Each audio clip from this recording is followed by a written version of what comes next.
You! What are you?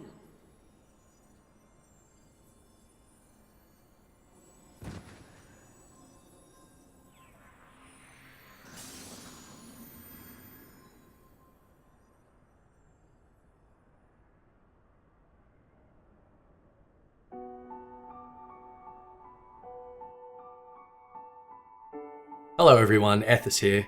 Since playing through the main scenario of Heavensward, I've been noticing what I think to be a pretty interesting progression in the character of the Warrior of Light.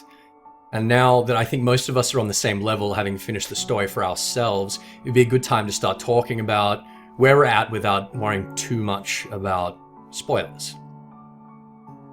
So while our physical strength and power has never been denied, one common accusation was leveled against the Warrior of Light throughout A Realm Reborn within both the community and the antagonists of Final Fantasy XIV. That we were shallow, bereft of character, denied choice, meaning, or consequence. To be fair, A Realm Reborn's Warrior of Light was a beneficiary of gifts, the Echo, and the Blessing of Light, and a compliant tool and executor of the will of others' ideas regarding the good and safety of the realm. We were servants of the Archons, of the Scions, of the Grand Companies, of naive and idealistic children. Many players noticed this and thought it a weakness of character, a sentiment echoed by Baelzar, by the Ascians, by Yzael and Ilberd. When Baelzar insisted that we had not the strength of character to lead, he may have been right, but when Ilberd mocked us more recently as a puppet while we rescued General Aldin, he greatly overstepped himself.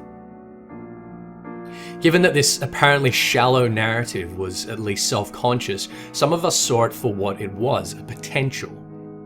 We travelled and fought where bade with scarce a word, but not without thinking. The strength we have gained in the years since felling Ultima is second to the wisdom accrued by experience, patience, and presence of mind. That ancient warden of Hydaelyn, Midgardsormr, understood this potential and would rather see it realized. We had fully attained the Blessing of Light and our capacity for growth was subsequently capped. We had reached the limits of our mortal frame almost incidentally. It was during the events of Before the Fall that we were proffered the two greatest opportunities. The first was Midgardsormr's suppression of our connection with the Crystals of Light. This did nothing at all to blunt our own strength, but it greatly muffled our connection with Hydaelyn.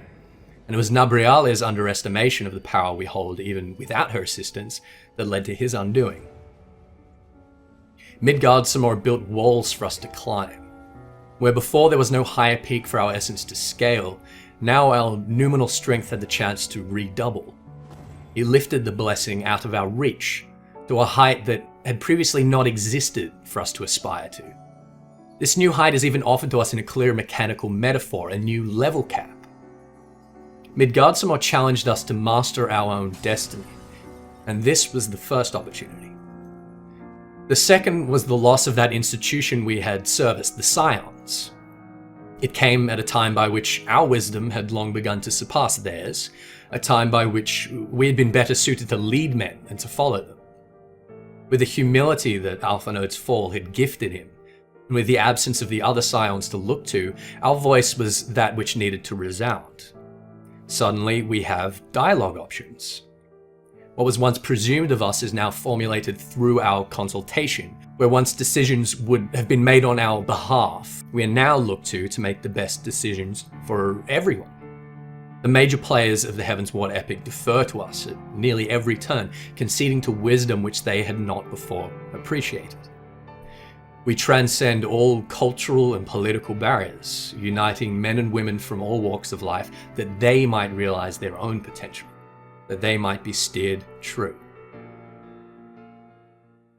We had already understood the Warrior of Light to be nigh incorruptible.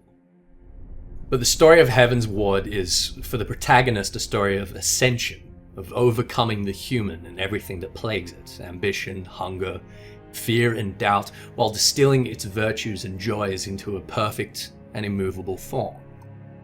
German idealism reached a peak with its silhouette of this creature that could overcome the church's dogma of self-pity and diffusion of responsibility and do away with these so-called great men to which all looked, these inverse cripples with too much voice and too little of everything else.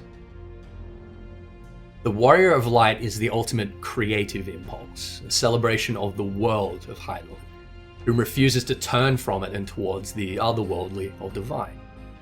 By overcoming the limits of man, of even the noumenal walls of Midgardsormr, we have become the Ubermensch, the Overhuman, and we will build bridges to the future. It is to destroy these bridges that Elidibus speaks of equilibrium.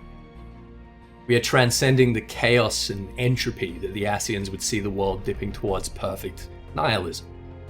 While their strategy has ever been to pit the children of Hydaelyn against one another, it is a game that the Warrior of Light has outgrown, and so Elidibus thinks it necessary to deploy an equally potent champion of Zodiark. Precisely how this Warrior of Darkness will operate remains to be seen. Although Alphino speaks of once again rebuilding the Scions, Y'shtola has returned to us, and many if not all of her fellow Archons will eventually follow suit, it will not be a restoration. Valuable lessons have been taken from the fall, not least of all that the hero is no simple weapon or mere hunter of primals. We have near single-handedly folded a 1,000-year war without conquering or genocide. We have made brothers of bitter enemies, passed through veils of time and unmade embodiments of darkness, fear, and chaos that have plagued Hydaelyn since the dawn. We are a hero to kings and a nightmare to gods. We are, as Harshaphon has it, hope incarnate. We have mastered our destiny, and it is to us that Archons, Scions, and Grand Companies alike, even Midgardsormr, will look to light the path ahead of them. There are arduous trials before us. The Warring Triad stirs, Nidhogg has been restored to his full strength, the Illuminati has awakened an unquenchable primal, the Champion of Darkness has taken down our number, and the Garleans grasp at terrible Allergan secrets which once enslaved the Mericidians and may prove the catalyst to reunite Ishgard and Dravania once more. But whatever stands before us, as Warriors of Light, we will defy them all. For now, I'm Ethys, thank you so much for watching, like and subscribe for more.